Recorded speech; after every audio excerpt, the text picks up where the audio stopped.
하나님의 말씀 사도행전 20장 22절에서 27절 변재인 지사님 봉독합니다. 보라, 이제 나는 성령에 매여 예루살렘으로 가는데 거기서 무슨 일을 당할는지 알지 못하노라. 오직 성령이 각 성에서 내게 증언하여 결박과 환난이 나를 기다린다 하시나, 내가 달려갈 길과 주 예수께 받은 사명 곧 하나님의 은혜의 복음을 증언하는 일을 마치려 하면은 나의 생명조차 조금도 귀한 것으로 여기지 아니하노라. 보라, 내가 여러분 중에 왕래하며 하나님의 나라를 전파하였으나 이제는 여러분이 다 내 얼굴을 다시 보지 못할 줄 아노라. 그러므로 오늘 여러분에게 증언하거니와 모든 사람의 피에 대하여 내가 깨끗하니 이는 내가 꺼리지 않고 하나님의 뜻을 다 여러분에게 전하였음이라. 신학교 가면은 구원의 서정이라는 걸 배웁니다. 제가 지난주일 내 촬영을 MRI를 다 해봤습니다. 그 MRI 촬영이 아주 단층으로 뇌를 촬영하는 거다 이러더라고요. 구원의 서정이 뭐냐면 우리가 받은 구원의 그 과정을 아주 디테일하게 이렇게 구분하는 게인데, 그냥 다 통으로 보면은 구원인데 제일 처음에 뭐로부터 시작이 되는가 하면은 소명, 그 다음에 중생, 그 다음에 해심, 징의, 이렇게 성화, 영화 이렇게 나아갑니다. 하나님의 부르심으로부터 구원이 시작이 된다는 것이 굉장히 중요한 거지요. 그래서 지난주일 제가 여러분들에게 말씀을 드린 대로 내가 예수를 믿는 사람이나 내가 원해서 목사가 되는 것이나 내가 원해서 신과 회복이 있는 교회에 다니는 것은 하나님의 부르심이 아닙니다. 그러면은 선민의식을 가지고 있는 종교인이 되기가 쉽습니다. 구원, 그리스도 안에서 자유함을 누리고 또 공동체를 통해서 평안을 누리는 이 놀라운 그리스도가 가져다 놓은 구원을 경험하려면은 반드시 하나님의 은혜의 부르심이 있어야 되고 그 부르심에 올바른 반응이 있어야 됩니다. 그런 사람을 거듭났다 이러거든요. 그래서 지난주 말씀드린 대로 하나님의 은혜에 의해서 강권적 부르심, 목사가 되는 것도 내가 사명을 가지고 사명에 불타서 목사가 돼야지 이래 신학을 하면은 선민의식을 가지고 있는 종교인이 되기가 쉽고, 그런 분들은 큰 교회에서 많은 영혼을 구원해야지 하는 것을 입에 달고 삽니다. 하나님의 강권적 은혜의 부르심의 응답은 뭐냐면은 해심이 따라오는 것은 나 같은 자를 하나님이 자녀 삼아 주시고 자격 없는 자를 내가 목사로 삼아 주셨는데, 이 길이 참 힘든 길이지만은 하나님의 은혜 때문에 가지 아니할 수 없는 절박함, 가지 아니할 수 없는 운명주의, 거기에 사로잡힌 사람. 교회도 마찬가지입니다. 여러분들이 신과 회복이 있는 교회에 다니는 것을 여러분 다니면 힘이 들고 어렵지만은 하나님께서 부르신 은혜 때문에 예수 믿고 교회 다니는 사람은 언제나 힘이 들지만은 감사하고 기뻐할 수 있습니다. 하나님의 강권적 은혜의 부르심에 응답한 목사는 내가 설교하는데 왜 설교 이렇게 줘라, 내가 안수했는데 나에게 이럴 수 있어, 이래 안 합니다.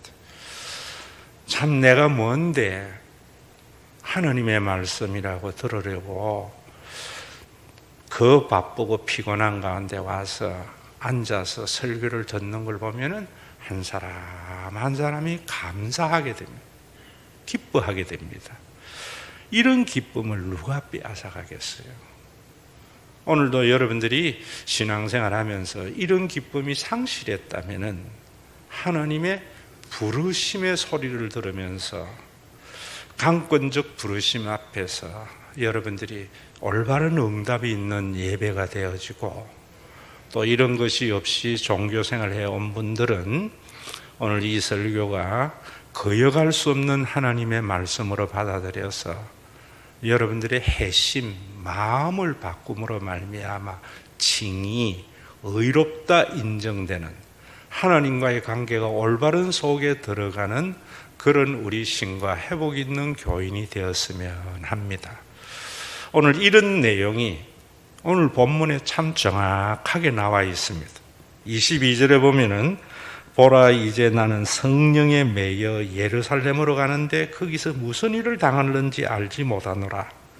오직 성령이 각 성에서 내게 증언하여 결박과 환난이 나를 기다린다고 하나.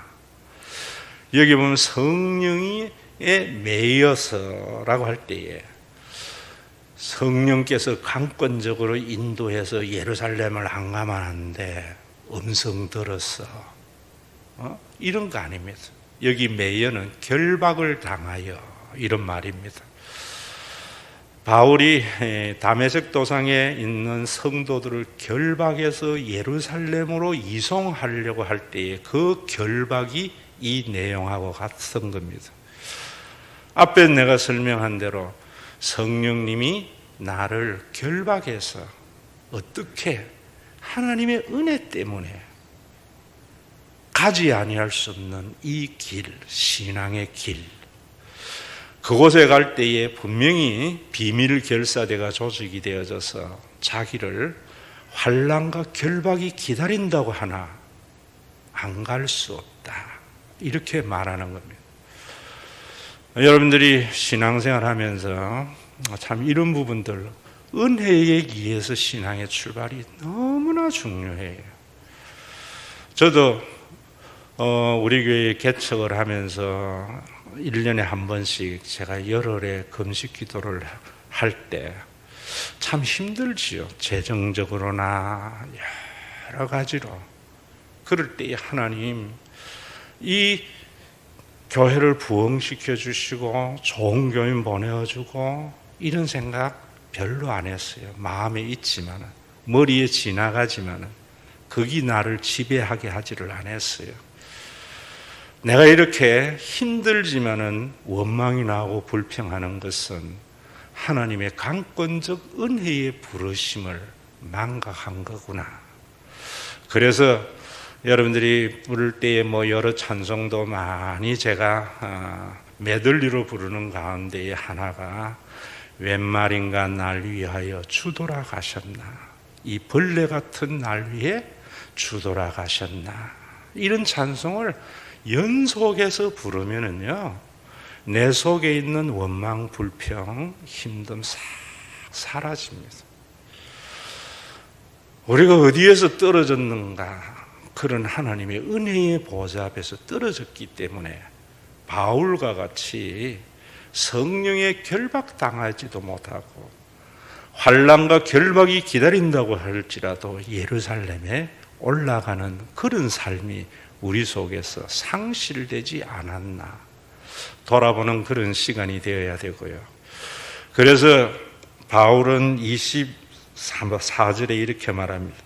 내가 달려갈 길과 주 예수께 받은 사명 곧 하나님의 은혜의 복음을 증언하는 일을 마치려 하면은 나의 생명조차 조금도 귀한 것으로 여기지 아니하노라, 이렇게 말하는 것. 바울이 달려갈 길, 주 예수 그리스도의 복음을 증언하는 일을 마치려 하면은, 이 말은 뭔가면 하나님이 은혜, 강권적 은혜로 부르셔서 맡긴 그 사명을 완수함에 있어서 이런 말입니다. 그런데 이 말을 고도의 신학적 훈련이 없는 사람들은 이렇게 말합니다.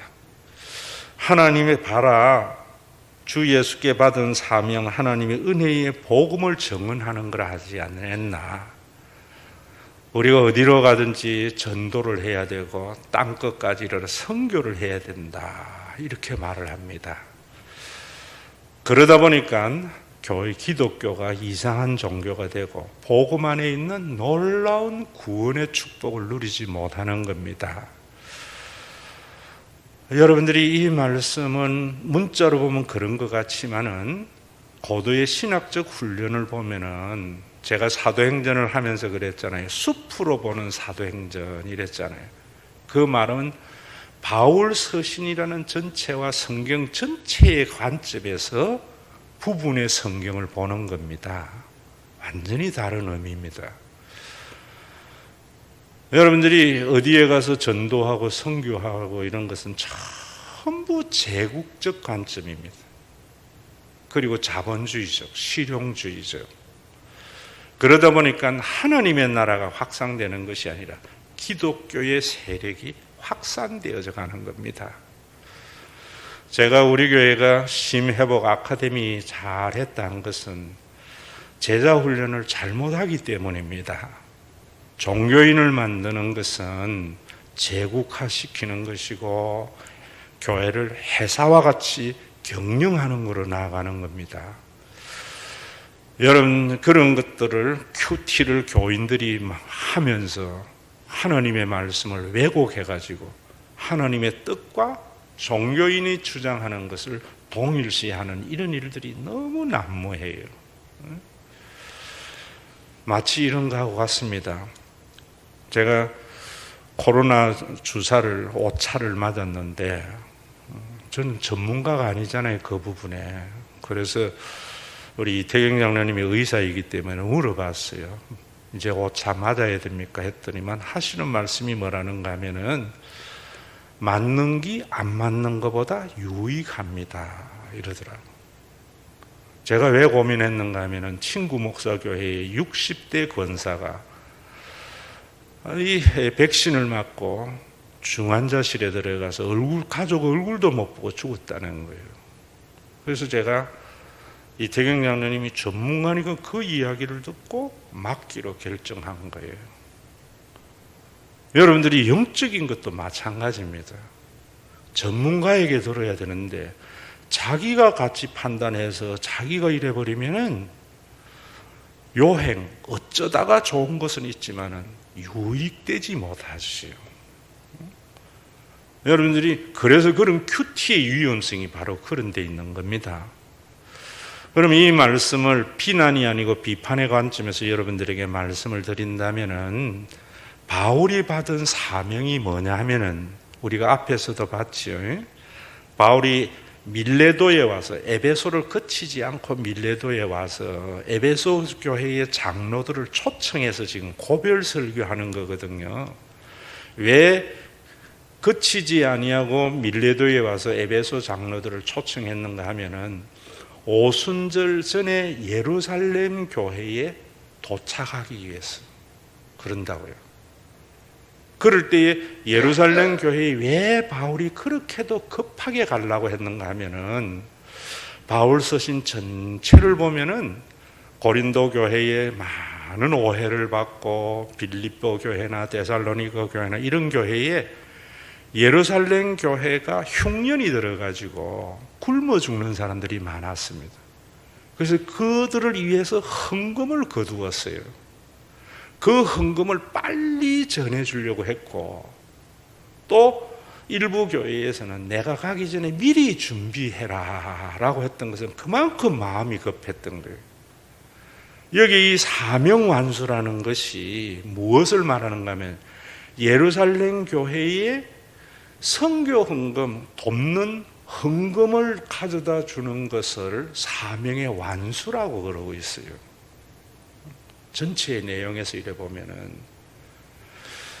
그래서 이런 헌금을 여러분들이 아셔야 되는데 저는 헌금이라는 말을 참 안 좋아합니다. 그러나 일반화돼서 쓰기는 쓰는데 예전에는 헌금이라 하지 않고 반드시 연보라고 그랬어요. 오히려 연보가 성격을 잘 규정하는 것이요. 알모젠이라는 말이 있습니다. 그 말은 뭐냐면 헌금은 영적인 가족으로서의 나눔에 동참하는 것을 말해요.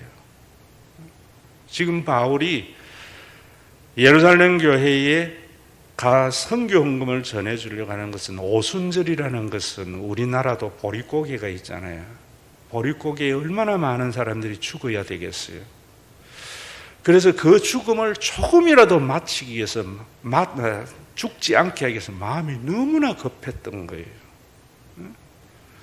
그러면서 그것을 사명완수라고 이야기했던 거예요. 여러분 오늘도 이럴 때에도 이 부분을 가지고 그냥 그것만 보면 또 잘못입니다. 더 깊은 통찰력으로 보면은 바울 서신에 그렇게 말합니다. 뭐라고 말하는가 하면은 로마서에 보면은 하나님이 유대인의 하나님만이냐 이방인의 하나님은 아니더냐. 이념에 사로잡힌 구약을 종교 이념화시킨 유대교는 유대인만의 하나님이라 그랬어요. 그래서 유대교의 관점에서 보면 이런 주장을 하는 바울은 죽어 마땅하다고 생각했기 때문에 바울이 오면 죽이려고 유대 교도들이 비밀 결사들을 조직하고 그를 결박해서 죽이려고 할 때에 바울은 그것을 알고 있지만은 이방인의 교회와 유대인의 교회가 하나 되는 모범이 너무나 중요하기 때문에 자기의 생명조차 아까워하지 않는다. 이렇게 말을 하는 겁니다. 갈라디아서에도 보면 그렇게 말합니다. 우리 모두는 세례를 받음으로 속으로 들어가서 그리스도로 옷 입었는데 이는 헬라인이나 유대인이나 누구도 그리스도 안에서 다 하나 되게 합니다. 왜 복음을 여러분들이 알게 해야 되는가 하면은 세상은 전부 자기 이익이나 자기의 생각 맞는 사람들끼리 다 집단 이기로 뭉칩니다. 그런 세상에 예수님의 십자가는 모든 사람을 하나 되게 하는 것. 에베소 1장 10절. 저는 신학교 전에는 성경의 요절이 요한복음 3장 16절인 줄 알았어요. 하나님이 세상을 이처럼 사랑하사. 그건 복음의 요약입니다. 성경의 요약은 에베소서 1장 10절로 저는 가져갑니다. 에베소서 1장 10절이 뭐냐면 하늘에 있는 것이나 땅 아래에 있는 것. 하늘에 있는 것은 영계를 말해요. 영적인 존재들이나 이 지상에 있는 존재들이나 다 그리스도 안에서 통일되게 하려 합니다. 이것이 예수님이 이 땅에 오신 목적이고 바울이 이걸 깨달아서 바울의 사명 완수는 유대인의 교회와 이방인의 교회가 하나 되는 모습을 통해서 분열되어져 있는 세상을 부끄럽게 하고 그들도 하나 되게 하는 것이 사명의 완수다. 이런 것들을 놓치고 있는 거죠. 바울이 은혜의 부르심을 알기 전에는 예수님의 말씀에 대해서 강한 반감을 가졌어요. 예수님이 뭐라 그러셨어요? 너희 하나님이 선인에게만 비를 주는 하나님이냐? 악인에게는 비를 주지 않더냐? 너희도 하나님의 온전하신 같이 온전하라. 유대교의 관점, 구약을 종교 이념화시킨 그들의 관점에서 보면 그거는 처단해야 할 대상으로 보는 겁니다. 예수님이 요한복음 17장의 유명한 대제사장의 기도에서도 그렇게 말합니다. 아버지여, 우리가 하나이듯이 우리가 삼위일체 하나님을 믿어야 하는 이유는 성부와 성자와 성령은 각각이지만 다 하나님, 통일된 하나님이신 것을 우리에게 드러내기 때문에 삼위일체 하나님이 유일신이라는 겁니다. 우리가 하나이듯이 저들도 하나 되어 하나님의 영광이 그들 가운데 있기를 원합니다. 이런 말들이 하나님의 은혜의 부르심을 잊기 전에는 예수의 가르침이 유대를 해치는 거라 봤던 거예요. 그래서 갈라디아서에서도 그런 이야기를 하는 겁니다. 너희는 유대인이나 헬라인이나 종이나 자유자나 남자나 여자나 다 그리스도 안에서 하나다. 오늘 우리 한국교회가 하나님의 은혜의 부르심의 사명을 새롭게 해야 한다는 것이 이런 겁니다. 다니면서 예수 믿어라 말하는 거 아니에요. 선교하는 것이 중요한 게 아니에요. 분열된 세상 속에 그리스도가 이루신 하나를 되게 하는 것. 그것이 하나님의 부르심이고 사명이 되어야 됩니다. 여러분들에게 말씀을 드렸지만은 제가 신학하기 전에 목사의 아들로서 자아의식이 생기는 사춘기 시절에 아버지에게 예수 믿는 게 뭐냐고, 왜 예수 믿는다는 것이 그렇게 기쁜 소식이냐고, 이놈아 예수 믿어야 천국 가, 죽을 때 믿으면 되지, 왜 살아있는 내가 예수 믿는 것이 중요하냐고. 우리나라가 지금요 남북으로 나뉘어져 있고 이념 좌파 우파 나뉘어져 있고 세대별로 나누어져 있고 뭐 개딸이니 뭐 이대남이니 얼마나 정치인들은 조각을 냅니까? 뭐로? 이념으로. 왜? 자신의 이익을 위해서. 지역적으로 나뉘어져 있고. 그런데 교회조차도 우파 좌파 뭐 어떤 데는 뭐 전라도 사람들이 모이는 교회, 어떤 데는 경상도 사람들이 모이는 교회. 그 교회 아니고 종교입니다. 죽은 종교입니다. 교회 안에는요 그 누구도 그리스도 안에서 하나 되는 아름다운 모습, 이게 사명이에요. 이게 사명. 참, 이번 주도 우리 교회에 지사님이 밥 먹게서 밥 먹었는데 참 내가 봐도 거칠어요 처음에는.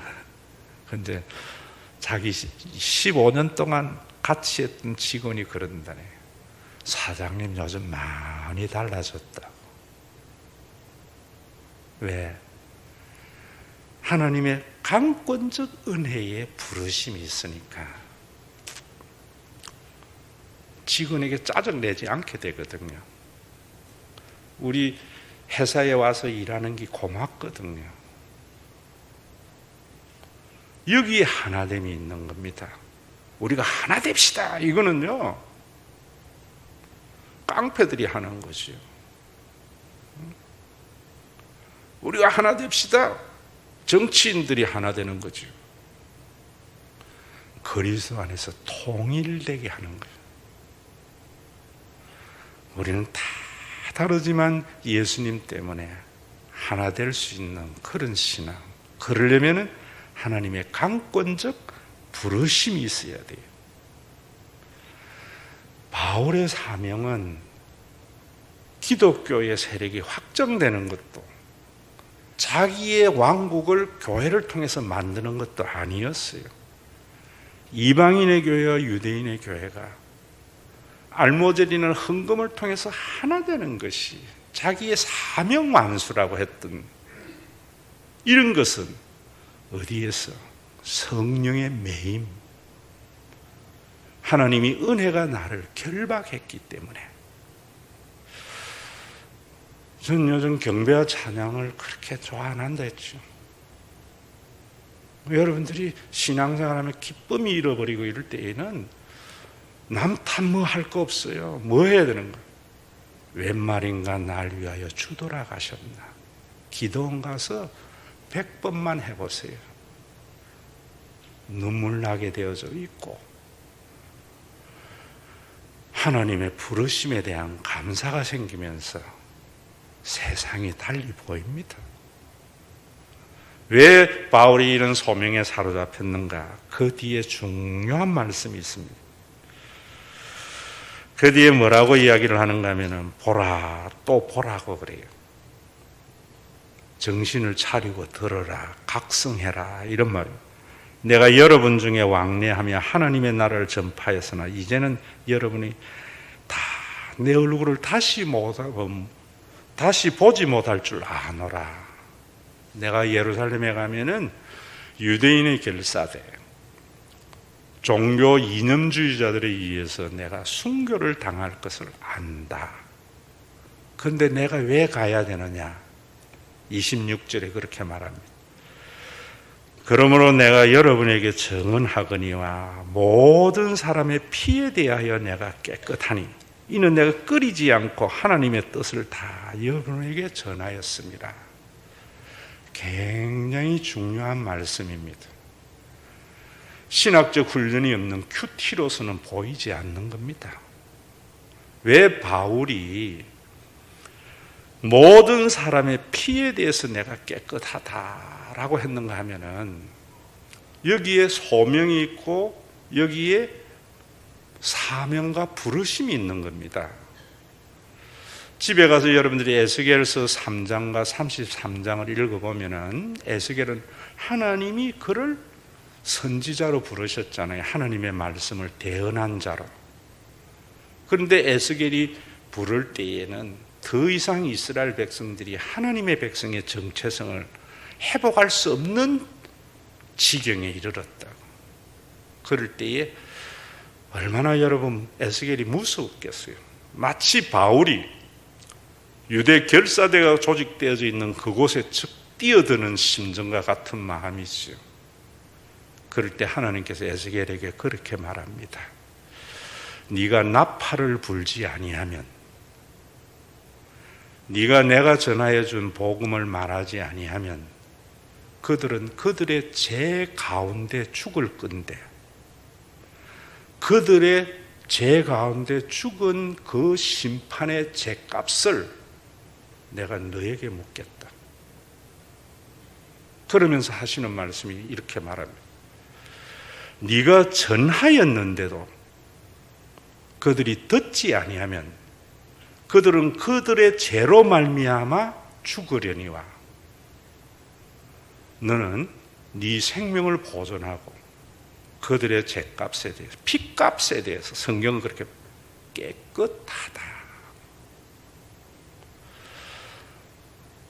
하나님의 심판에는 의인의 후손도 구원받지 못한다. 이래요. 다시 말하면 여러분들이 오늘날 교회가 우리나라의 상황에서 이 종교의 이념을 넘어서서 복음 안에서 하나 되는 모습을 보여주지 못하고 교회가 세상에 대해서 좌파적 생각, 우파적 생각을 가지고 고함을 치면은 그들은 멸망당한다. 멸망당하는 게 뭐냐? 이 세상에서 분열 가운데 원망하고 불평하고 상대방 정죄하고 그건 이미 심판을 맛보는 거예요. 그러다가 카타크리 나면 지옥까지만은 그들이 지옥을 경험하는 것과 지옥을 가는 그 책임은 선지자 너에게 있다. 너는 구원을 받지만은 그 핏값은 너에게 있다. 이 말이에요. 바울이 이거 받아들인 거예요.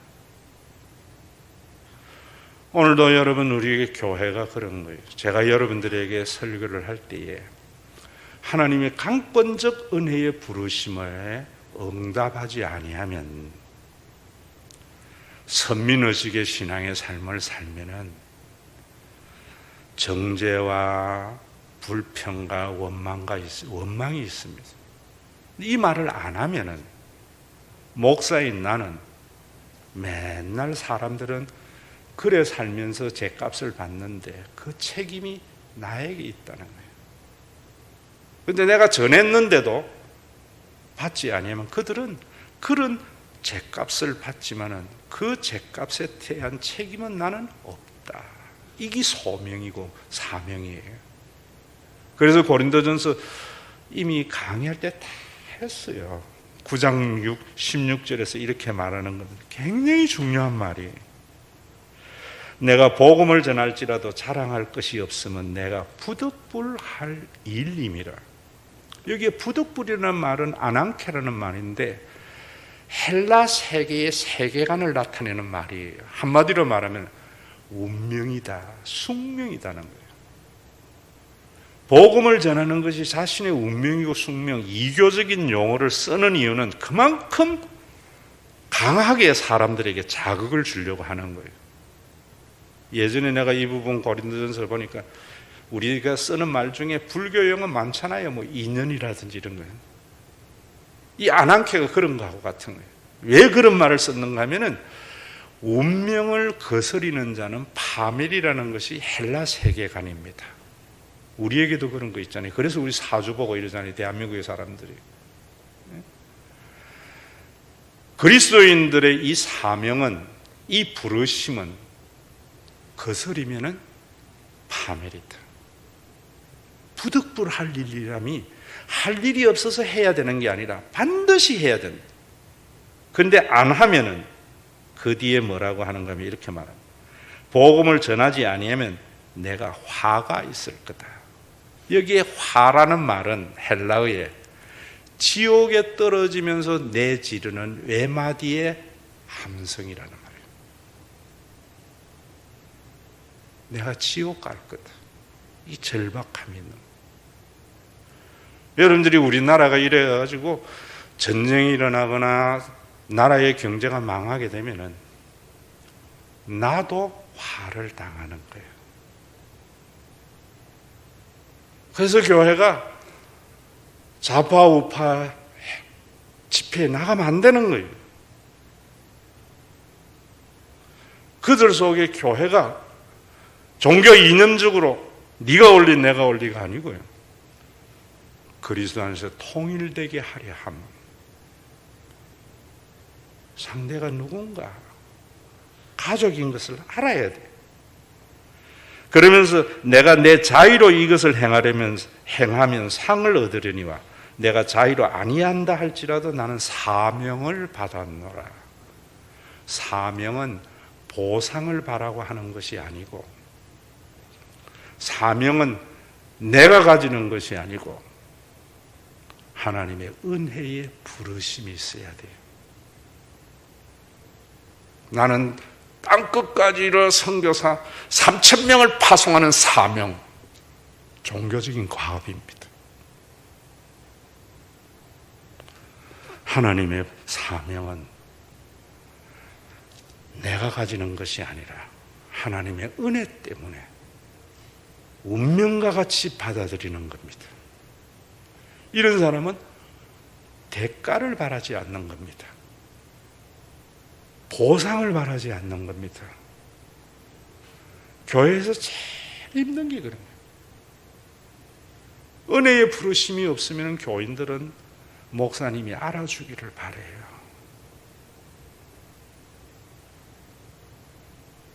하나님의 은혜의 부르심이 없으면 교인들이 알아주기를 바라요.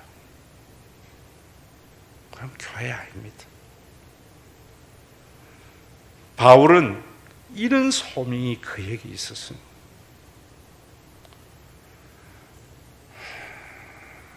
추수감사절, 대강절 지나고 사도행전을 계속해서 하는데 그때 이 부분 또 나옵니다. 우리의 상급이 뭔가? 여기에서 사람들이 알아주면 이미 끝났다는 거죠. 아무도 하나님의 은혜 때문에 걸어갈 수 없는 그 힘든 길을 걸어갔을 때, 주님 만났을 때, 주님 참 힘들었대. 나 잘 살았지. 남들에게 받은 오해와 고통이 크면 클수록 천국의 입성은 더 크다. 이 말입니다. 요즘 여러분들이 참 삼산삼하면서 교인들에게 많은 변화가 있는 것 같아요. 목사님, 옛날에는 제가 하나님이 무서워서 열심히 봉사하고 교회 다녔는데 신거 회복 있는 교회에 와서 이제는 참 기쁨으로 합니다. 힘은 들지만 은혜의 부르심이, 강권적 부르심이 뭔지를 모르고 내가 해나가고 내가 할 때에는 헐, 저 사람은 왜 저래? 목사님은 왜 저래? 그런데 왜 안 하는가? 무서워서. 하나님. 오늘도 여러분 정말 이런 부르심이 있어야 돼요. 저는요, 참 우리 교회가 목회할 때부터 그랬어요. 초등학교 3, 4학년 되면 애들 알잖아요. 은혜의 탁월한 능력. IQ 한 150 넘는 애는 반드시 교회가 일생을 책임지는 것으로 신학자를 만들어야지 이랬는데 아직까지 제가 없는데 요즘 눈에 살 떠여서 살짝 한번 물어봅니다. 하나님의 말씀을 내가 옳게 분별하는 게 너무나 중요해요. 의사, 약사 잘못 만나면 죽는 거예요, 여러분. 민간요법 따라가다가는요, 다 죽어요. 이번에 국정기조실장 된 김남우, 우리 교회 안수집사하고 조카지. 아버지 폐암 걸렸을 때 민간요법 한 사람 다 죽었어요. 의사 말 잘 들은 제 매형은 아직까지 20년 동안 폐암 가운데 건강하게 살아요. 신앙의 여행 어쩌다가 한 번 된 걸 가지고 육신의 질병을 다스리는 의사, 약사도 그렇게 고도의 훈련이 필요한데 영적인 구약과 신약 모르면 바울은 나의 달려갈 일과 주 예수께 받은 바 은혜의 복음을 전가하는 것은 땅 끝까지 선교사로 다니는 거다 이래봐요. 조금 받으면 예루살렘 교회를 향하여 선교 헌금을 보내는 것이 책임 완수다 이래봐요. 좀 더 깊은 통찰력으로 보면은 종교적인 이념과 모든 것이 분열된 세상 속에 유대인이나 이방인이나 하나가 되는 것이, 하늘에 있는 것이나 땅 아래에 있는 것이 그리스도 안에서 통일되게 하려 하는 것이 바울이 하나님의 부르심으로 생각했구나. 그래서 그는 자기 왕국을 만들지 아니하고 그리스도의 왕국을 꿈꾸었구나. 그런 꿈을 꾸게 하는 것이 뭐냐? 하나님의 은혜의 부르심이구나. 여러분들에게 말씀드렸죠. 앞에 선 양인 목자는 피리 소리를 분간해야 돼요. 그 피리 소리를 교인들이 알아들을 소리로 해줘야 돼요. 양의 소리를. 이 뒤에 있는 양이 자기 소리를 내버리면 이탈해요, 무리가. 앞에 선 양이 피리 소리를 제대로 분간하지 못하면 이 양떼들은 선한 목자에서 이탈되어 이리의 먹이거리가 되어져요. 여러분들이 교회에 다니면서 내 식으로 믿지 마세요. 복음 안에 하나님의 은혜의 부르심 안에 들어와서 이 길이 비록 힘이 들고 어렵지만 누구도 빼앗길 수 없는 기쁨, 감사. 주님 만났을 때 그 고난이 더 큰 기쁨으로 화하게 되는 그 천국. 그 주님 만날 때만이 교회 생활도 마찬가지예요. 교회에서 이 강권적 은혜의 기쁨이 있는 사람은 힘은 들지만은요, 남들이 보지 못하는 큰 기쁨이 있어요. 큰 기쁨이. 지금 우리 대한민국을 보면서 이사야의 말씀대로 이상히 여기지 않는다면 영이 죽은 거예요. 이 땅의 황무함을 보면서 교회가 유대교와 같이 종교적 이념에 사로잡혀서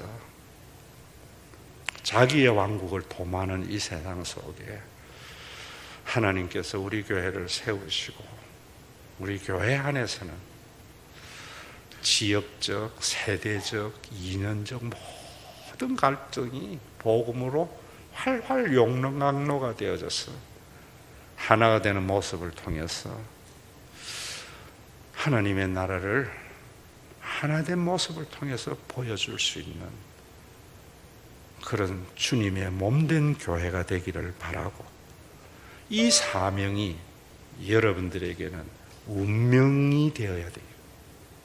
운명이.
우리 주 예수 그리스도의 은혜와 아버지 하나님의 사랑하심과 성령님의 감동하심이 바울이 달려갈 길과 주 예수께 은혜의 복음을 증거하는 일을 마치려 하매를